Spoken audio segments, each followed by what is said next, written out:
Estamos aqui mais uma vez com o promotor de justiça, Dr. Marcelo Creste, onde o principal assunto é a pandemia e a fase vermelha que o Presidente Prudente retrocedeu. Dr. Marcelo, quais as medidas, as providências que o MP está tomando junto ao governo de São Paulo para a abertura de mais leitos e também a contratação de mais funcionários, que não adianta abrir mais leitos, sendo que os funcionários continuam o mesmo e estão todos sobrecarregados? Bom dia. A promotoria não tem esse poder todo. Abrir leitos, correto? Você tem qualquer país, qualquer situação, qualquer lugar do mundo com a pandemia, ele teve uma limitação estrutural na quantidade de leitos, correto? Infelizmente criou-se uma falsa percepção de que leito é algo que não tem fim e que eu consigo abrir leito da mesma forma que eu consigo cavar um buraco. E não é. Então, as informações que a gente tem é que a condição estrutural de Presidente Prudente, seja de prédio, seja de equipamento, e principalmente de pessoal, chegou ao limite. Então não tem essa história, o que o MP vai fazer para que o Estado abra mais leito? E outra, há uma questão interessante que a sociedade está escolhendo onde que a pessoa morre. Se a pessoa morre numa fila de pronto-socorro, se a pessoa morre em casa ou se a pessoa morre numa UTI. Por quê? Tem aumentado, infelizmente, a taxa de morte de UTI. E toda vez que você acaba fazendo aí aberturas apressadas de leito com uma equipe não muito qualificada, você tem esse problema na ponta, certo? Então tem problema de intubação, problema de assistência, não é qualquer situação, qualquer hospital que vai ter uma condição de abrir uma UTI com resolubilidade. Essa infecção está atingindo muito agora o rim das pessoas, aí você tem que ter uma UTI com suporte de hemodiálise, não é qualquer UTI que precisa. O presidente do Einstein, ele falou dessa questão complexa de abrir mais leitos.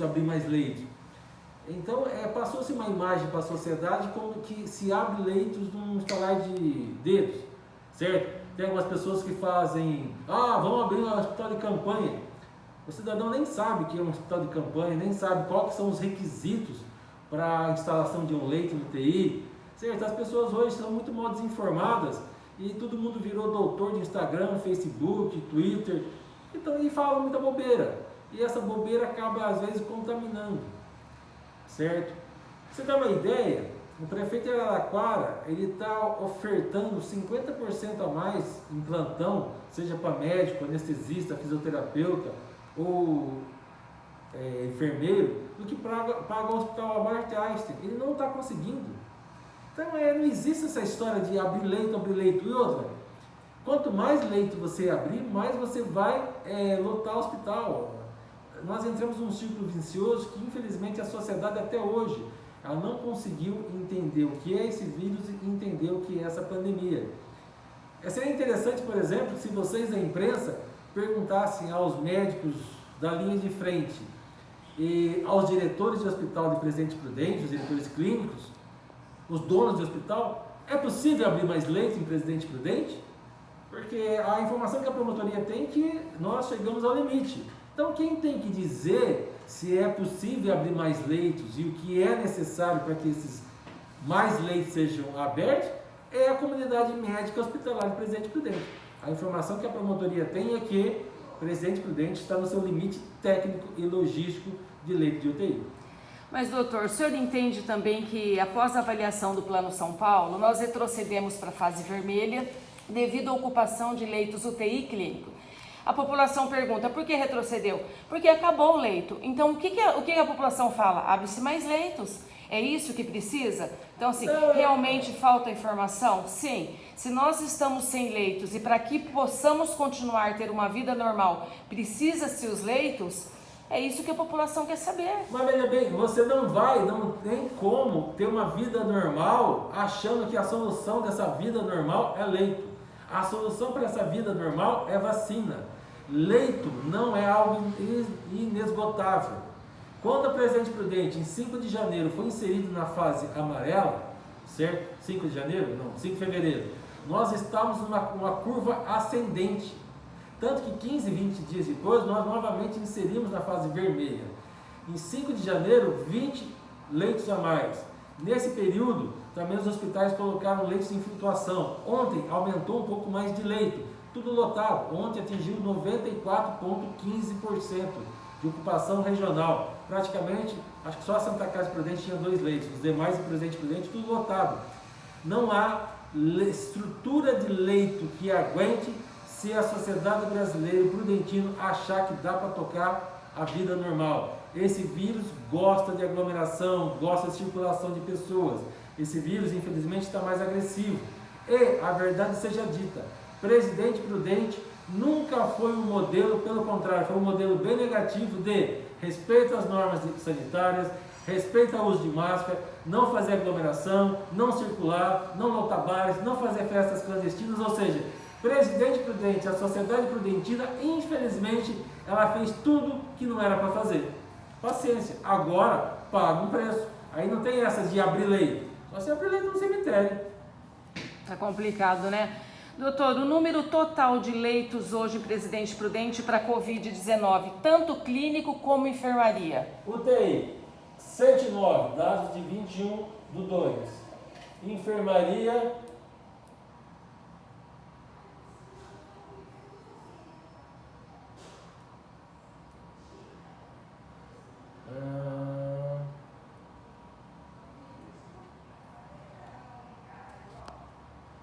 deixa eu ver a enfermaria aqui. 238. Isso para Presidente Prudente, não região. Toda a região de Presidente Prudente. Ah, Prudente e região. Exato. Entendi. Veja bem, o prudentino às vezes tem a ideia de que o hospital regional é dele e que a Santa Casa é dele. Não, não é. O hospital regional ele atende toda a região DRS, a Santa Casa também. Lógico, você tem os demais hospitais na região que dão algum suporte.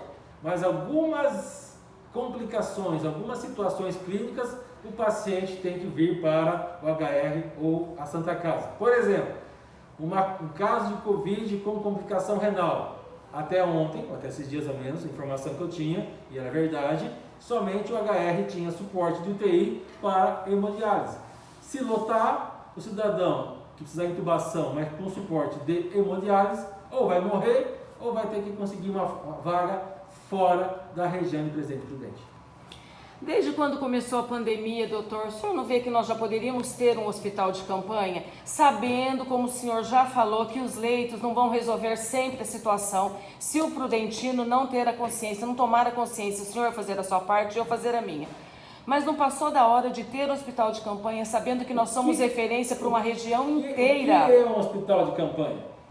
O que todo mundo fala, um hospital com mais leitos, um hospital preparado para atender. Veja bem, Rose, o hospital de campanha não é você só, pega um lugar lá, igual no passado, Sim. põe no ginásio, põe no hotel tal que o proprietário deu. Você precisa de uma logística. A mesma logística que você precisa para o hospital de campanha é a logística para você colocar dentro do HR, ou para você colocar dentro da Santa Casa, ou você colocar dentro do Yamada, ou para você colocar dentro do Nosso Senhor das Graças. Essa logística você não tem hoje. Aliás, muitos estados também não têm essa logística. O hospital de campanha que se imaginou foi aquele hospital de suporte pré-UTI. Um ou outro teve uma UTIzinha, mas também tem um grande problema. A região de Presidente Prudente não é a única que está enfrentando esse problema. Franca, Marília, Rio Grande do Norte, Natal, Londrina, Maringá. As pessoas não conseguiram entender o que é esse vírus, o que é a pandemia. É uma situação de guerra. Aí o cidadão ele acha, abre leito para eu continuar com minha vida normal. Isto não existe. Não existe em São Paulo, não existe em Presidente Prudente e não existe em lugar algum do mundo. Onde a população quis tocar a vida normal e seguir e enfrentar o vírus, digamos assim, naquela expressão famosa, de peito aberto, deu chabu. Basta ver Manaus, Araraquara, Bauru, Los Angeles, algumas cidades da Europa. Não adianta, o vírus gosta de circulação. E quanto mais aumenta essa questão do contágio, mais ele vai mudando, às vezes ficando mais infectante, mais agressivo, e é isso. Não existe vida normal antes da vacina. E qual o problema? Você pega, por exemplo, O governo inglês. O governo inglês está fazendo uma campanha educativa para que o povo inglês saiba conviver com o coronavírus. Certo? Pergunto, é possível uma campanha dessa aqui no Brasil, em que o cidadão se recusa a usar a máscara, ou usa uma máscara no queixo, no umbigo, na testa? Complicado. O brasileiro, ele não quer aprender, ele não quer adequar a sua vida a uma situação de pandemia. Ele quer agir como se o vírus ainda não existisse. Vai morrer gente, é simples. Essa é uma campanha que poderíamos seguir, sim, porque Presidente Prudente, em muitos momentos, parece que não tem pandemia. Então, passou da hora de sabermos aprender a conviver com ela. Concordo. Ontem eu levantei os dados da questão do isolamento social de Presidente Prudente. A nossa taxa de isolamento ela é péssima e ela se mantém péssima independentemente da fase, se é amarela, se é laranja, se é vermelha. Ou seja, não tem progresso nenhum. Você veja bem, você está aí com 94% de ocupação, certo? Vamos pegar os dados de ontem. No HR, com 33 leitos. Ou seja, o HR nessa semana ele aumentou 3 leitos. 0. Santa Casa, 22 leitos. A Santa Casa aumentou 2 leitos. Tinha sobrando 2, até ontem à tarde. Pode ser que tenha dado um chabu. Venceslau, 0 leitos sobrando. Dracena, 1 leite sobrando. Rancharia, que sempre teve uma folga, 0 leite sobrando. Iamata, 0 leite sobrando. Nossa Senhora das Graças, 0 leite sobrando. Epitácio, só 3 leitos. Ou seja, de 109 leitos, você tinha 103 leitos na região toda ocupada. É o pior retrato da pandemia. Nem no ano passado, no pico da pandemia, nós tivemos um número desse.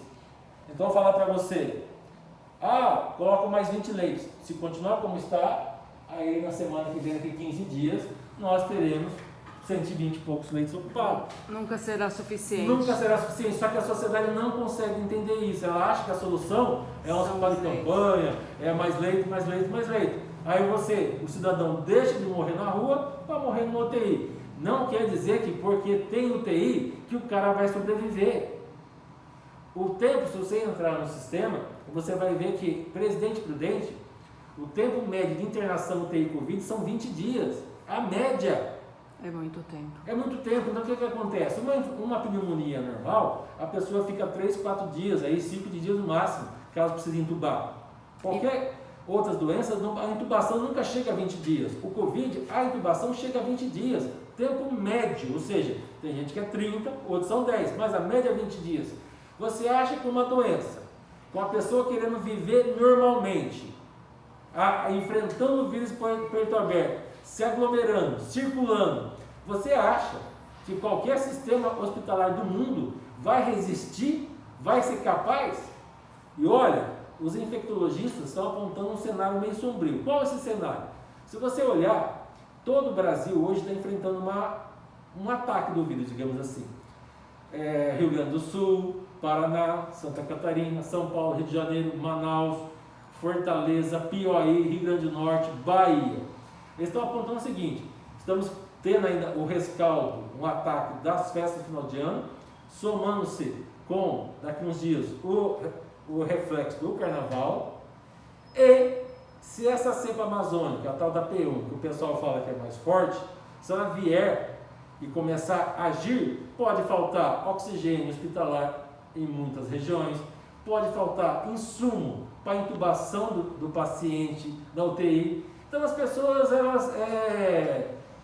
é um anseio tão grande por uma vida normal, e as pessoas não conseguiram entender que não é uma vida normal, que uma pandemia é mais ou menos um estado de guerra. Não existe sistema de leito, hospital de campanha, não adianta. Isso daí, se continuar a vida normal, vai pro pau. E se você fala o seguinte, quer queira, quer não queira, a iniciativa privada e o Estado, eles aumentaram 109 leitos. O ano passado, no pico da pandemia, se não me engano, nós tínhamos 86 leitos funcionando. Hoje nós temos praticamente 33 leitos a mais. E não está dando conta. Agora, quer voltar ao normal, quer fazer festa, quer lotar boteco. Só que não é só a pessoa que morre, né? Ele morre, mas ele acaba contaminando o outro, que às vezes não tem nada a ver com a história, né? Ele morre também. E leva muita gente junto, né? Exato. Doutor, muito comentário se fala na vinda de leitos pelo governo do estado em parcerias com a Santa Casa e com o HR. Falam que os leitos foram embora devido ao governo não ter pago os convênios. Isto é verdade ou mentira? Os leitos vieram, os leitos estão funcionando? Como que foi essa história dos leitos que muitos criticam o governo do estado? Dá para o senhor falar algo? Veja bem, o que acontece? O ano passado, você tem os leitos, como é que funciona? Leito UTI, quem deve pagar? Ministério da Saúde. Então, ano passado, o Ministério da Saúde acabou habilitando alguns leitos e pagando, correto? Aí a pandemia, em outubro, se vocês lembrarem, ela deu uma enfraquecida, certo? Alguns leitos de UTI Covid foram desarticulados, até porque tinha que se dar uma atenção às demais doenças que ninguém está vendo, ninguém está preparando para pensar que vai ser um outro caos daqui a uns tempos. Aí a pandemia, a segunda onda, que todo mundo achava que viria para abril, maio, e não se preocupou muito, achando que teria aí uma imunidade de rebanho ou vacina, a pandemia passou a perna nos especialistas. Ela chegou antes, a segunda onda. Aí você tinha aqueles leitos desarticulados, você precisou articular. Então veja bem, o que você tem? Você tem na região leitos pagos pelo Ministério da Saúde e leitos pagos pelo governo do Estado de São Paulo. Os 33 leitos que estão hoje, por exemplo, no HR, quem paga é o Estado. Correto. Dos 20 leitos que tem na Santa Casa, 10 é a União e 10 é o Estado. Venceslau, você tem 4, quem paga é a União. Dracena, você tem 10, ao que eu sei quem está pagando é a União. E assim vai. Então não houve essa história que não pagou, pode ter atrasado alguma data ou não ter chego o pagamento na data prevista. Mas o governo, tanto o governo estadual como o governo federal, tem pago. Se você olhar a grosso modo em estado de São Paulo, quem banca mais ou menos uns 80%, 90% de todo o leito UTI Covid é o governo estadual. O governo federal hoje ele deve estar custeando aí leito UTI Covid em todo o estado de São Paulo entre 10%, no máximo 15%. Por quê? Ele não habilitou mais, não foi votado o orçamento da União, ou seja, o Ministério da Saúde está sem orçamento para a despesa de 2021.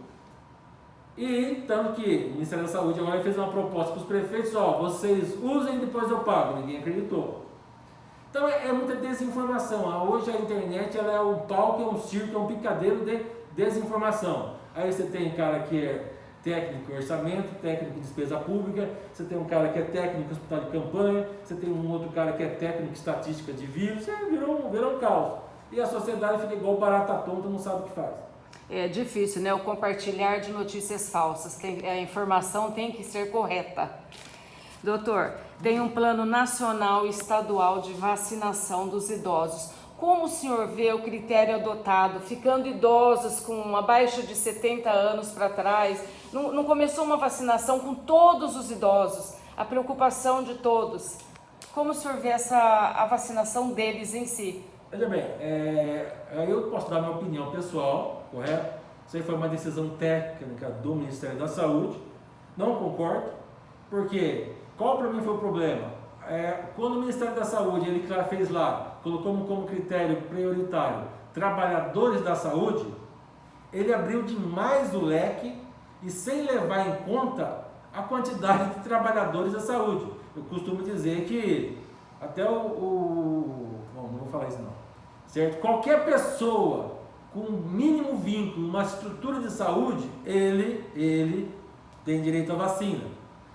Do meu ponto de vista, é aquilo que o Dr. Drauzio Varela falou. A linha de frente é vacinada. Depois você faz o quê? Você vacina os idosos. Até porque os idosos, a grande maior parte, embora tenha mudado um pouco, estava carregando o sistema de saúde. Então virou uma bagunça. E isso porque as pessoas não entendiam, por exemplo, por que às vezes a recepcionista ou a atendente da farmácia estava recebendo a vacina, ou porque uma fisioterapeuta em clínica privada estava recebendo. Porque assim fez o Ministério da Saúde no seu Plano Nacional de Imunização. Para mim foi errado, mas quem define esses critérios não é o promotor de justiça, mas o Ministério. E você vai ver esse rolo maior quando chegar o grupo prioritário de comorbidades, porque o Ministério estimou tão somente 17 milhões de pessoas com comorbidade. Só que as associações privadas, os hospitais privados estão calculando mais ou menos esse número em 50 milhões de pessoas, porque a lista de comorbidades são 22 comorbidades. Então como é que faz? Então faltou aí um planejamento melhor no Ministério da Saúde que causou essa revolta justa da sociedade civil. Doutor, o Ministério Público tem acompanhado o Centro de Contingência aqui em Prudente, consultas, exames, pacientes que são encaminhados. Há também a possibilidade da falta de medicamentos para esses pacientes? Qual medicamento? Os medicamentos que são prescritos para os pacientes que estão com suspeitas da Covid. Não, até onde eu sei, não tem esse problema aqui não. O que corre em alguns lugares do país está faltando medicamento para a intubação do paciente que precisa de UTI e ser intubado em UTI.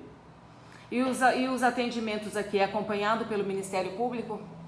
A gente acompanha, mas a gente não acompanha à distância. A gente acompanha naquela situação em que a pessoa procura o BMP para dizer sobre uma falha ou outra. Isso está dentro do normal. O governo falou muito que ninguém ficaria sem leito, ninguém perderia sua vida por falta de leito. Esse final de semana nós ouvimos o caso de uma funcionária, se eu não me engano, no município de Dracena, da Secretaria de Educação, que chegou a óbito e foi falta de leito. O que o senhor fala? Bom, vamos por partes. Uma das coisas erradas que hoje o presente revela que estava errado foi aquela ideia de que eu tenho que parar para preparar o sistema de saúde para suportar a pandemia. Por que errado? Porque se eu também não contiver a circulação mínima, se a sociedade também não se reinventar, aquilo que eu falei no começo, não haverá sistema de saúde que dê conta, certo? Isso em qualquer lugar do mundo, não só aqui em Presidente Prudente. Então essa ideia do governo estadual, para ninguém ficar sem leito, ninguém morrer por falta de leito, é um desejo. Eu não sei se será real até o final dessa pandemia. Eu temo que, infelizmente, se a carruagem continuar nessa velocidade, algumas pessoas não vão morrer por falta de leito. Segundo, essa questão dessa moça de Dracena, a informação que eu tive é que a vaga no HR foi liberada, certo? Mas houve também, parece que um problema na origem de intubação. O que importa, infelizmente, é que essa pessoa morreu e eu acho que a morte dela tem que ser apurada, se for realmente por falta de leito ou se for por falta de cuidado e um atendimento na origem. Doutor, estamos na fase vermelha. E a fiscalização em Presidente Prudente, como que ela vai ficar? Porque existem as atividades essenciais. O que é essencial para o senhor pode não ser para mim. Os empresários que têm as suas portas são essenciais para o ganha-pão dos seus funcionários, para eles. A fiscalização vai ser mais dura, branda? Como que vai ser? Porque vindo para o Ministério Público, eu vi muitas portas abertas. Não culpo as portas que estão abertas. Agora, como que vocês vão agir? Veja bem, o Ministério Público não fiscaliza, ou ele pede a fiscalização, ou às vezes ele processa em algumas situações aqueles que são os mais teimosos. A questão do, como eu disse no começo, o comportamento do prudentino, ele nunca foi um comportamento assim sempre foi um comportamento mais teimoso, correto? Sempre temos esse histórico aqui numa deficiência de fiscalização. O município nos disse que intensificaria essa fiscalização, tornaria as multas mais pesadas e, pelo que eu vi das últimas notícias, parece que isso tem ocorrido. Agora, se essa circulação não cessar minimamente, ou seja, as pessoas deslocarem o minimamente possível e principalmente não aglomerar, ou seja, essa ideia de uma vida normal antes da vacina não vai existir. Então o que vai acontecer, Rosa? Nós vamos ficar nesse vai e volta, fase amarela, fase vermelha, fase laranja, fase amarela, fase vermelha. Por quê? A sociedade ela tem que aprender como que ela vai conviver com o vírus em mais um ano e meio, que é que é uma estimativa mais otimista, até que grande parte da população, ou toda a população, receba a vacina em seu braço. Antes disso, não vai ser possível essa vida normal, essa circulação como era antes. Infelizmente, Rose, o que acontece? A pandemia, ela nos tirou parte do presente, ela nos tirou, de certa forma, parte do futuro. A pandemia tirou amigos e pessoas queridas. A pandemia tirou o nosso emprego, tirou nossas riquezas, tirou nossas economias. Infelizmente é uma pandemia. E como a gente não tem a memória de 1918, a gente não sabe o que é uma pandemia, a gente esqueceu. Até porque a gente convivia com a dengue, não estava nem aí.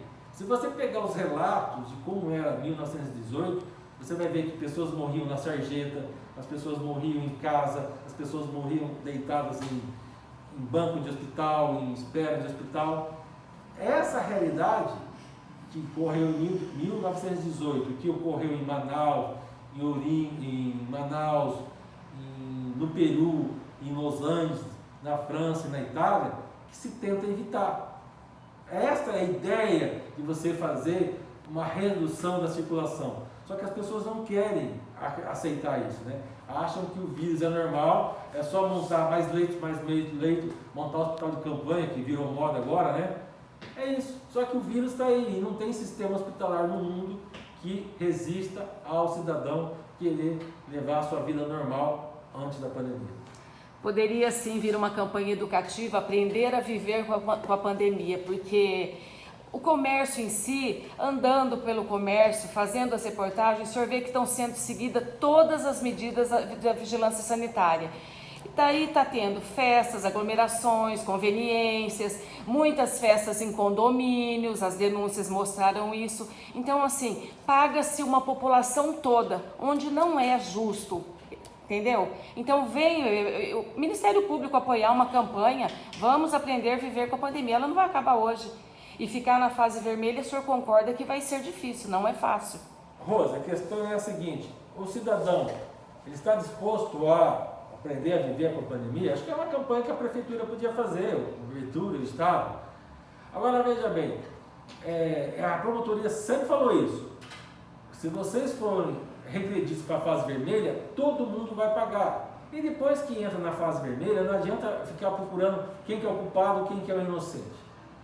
A fase vermelha, o Plano São Paulo estava aí para todo mundo saber, certo? E diariamente também a vigilância epidemiológica, ela lançava a taxa de ocupação, lançava os casos novos, ou seja, o cidadão também não se interessava em saber como que estava a situação, pelo contrário, ele resolvia ir para um boteco, para um bar, lotar tudo. A promotoria, um tempo atrás, era uma denúncia atrás da outra de aglomeração. Quer ver? Eu acabo a bateria no celular. Mas, essa semana, em poucos dias, acho que a prefeitura recebeu, acho que em 2, 3 dias, quase 150 denúncias. Sim. No primeiro dia que a prefeitura implantou lá o sistema dela de WhatsApp, acho que foi não sei quantas denúncias de festa. Outro dia eu recebi denúncias de festas clandestinas. Aí eu encaminhei para a Polícia Militar. Acho que eram umas 5, 6 festas. Aí a Polícia Militar me deu um retorno. Ó, doutor, o senhor está enganado. É por quê? Não são só aquelas não, tem mais. Aí você tem o Estado, a pandemia também, Rosa, ela demonstrou as mazelas do serviço público brasileiro e principalmente estadual. Uma deficiência na vigilância sanitária, que 7 agentes para correr a cidade inteira. A vigilância epidemiológica também muito deficiente. A polícia militar daí ela tem que, em vez de ficar cuidando de roubo, furto, estupro, homicídio, de repente ela tem que sair porque um imbecil resolveu fazer uma festa clandestina numa chácara com 300, 500 pessoas. Aí enquanto a polícia militar está numa festa, tem mais 3, 4 ocorrendo. Então o que é o problema? A sociedade ela tem que fazer a parte dela, senão nós vamos conviver mais um ano e meio com essa situação. Aí eu lhe pergunto, o cidadão está disposto a mudar a sua vida, encarar que está diante de uma pandemia que na verdade é um cenário de guerra, ou ele acha que é tudo normal, que tem que seguir normal e enfrentar o vírus de peito aberto? Porque aí fica essa situação, o comércio paga, é mais ou menos o seguinte, Quem abre a sua porta de dia paga pelo pecado do cara de noite. Algo para refletir muito, Aí você né? tem que refletir por que o imbecil acha que ele não precisa usar máscara, por que ele tem que usar máscara no queixo, daqui a pouco vai colocar máscara até na cabeça como se fosse uma bandana. E está